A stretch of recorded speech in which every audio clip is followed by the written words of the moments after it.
Nous connaissons cet arbre depuis toujours ou presque. À plus de 50 ans, il fait parfois s'arrêter les promeneurs avenue du Maréchal Foch. Appuyé depuis plus de 15 ans sur un bâtiment annexe de l'école du quartier voué à la démolition, le séquoia était en danger. Après 2 ans d'observation et de soins, il est tiré d'affaire et en sécurité. Pour ce faire, on a dû mettre l'arbre avec un étai pour pouvoir sécuriser le chantier afin que les gens puissent travailler tranquillement et en sécurité pour abattre le bâtiment. Il a une forme particulière, c'est un séquoia dendron pendulum, donc sa forme qui pousse à l'horizontale, elle est normale. Ce qui est normal aussi et observable quand on le voit, c'est qu'il a des rejets qui poussent vers le haut très droit. Et ça l'aide à se maintenir en équilibre.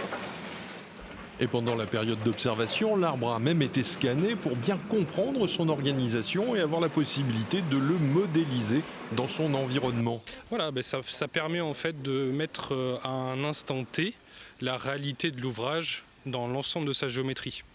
Donc par exemple, vous pouvez, pour commencer un dossier par exemple de réhabilitation ou d'extension, on va scanner l'existant, ce qui va nous permettre d'avoir en 3D déjà la volumétrie réelle dans son ensemble au moment T où on réalise le scan.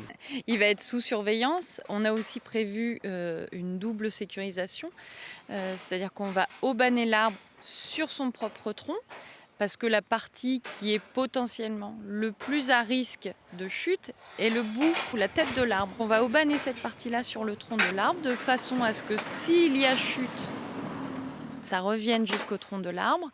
Et on va sécuriser avec un petit périmètre autour de cet arbre pour que le public ne puisse pas aller sous cet arbre. L'arbre est réputé antifragile, c'est-à-dire qu'il va s'améliorer en s'adaptant tout au long de sa vie.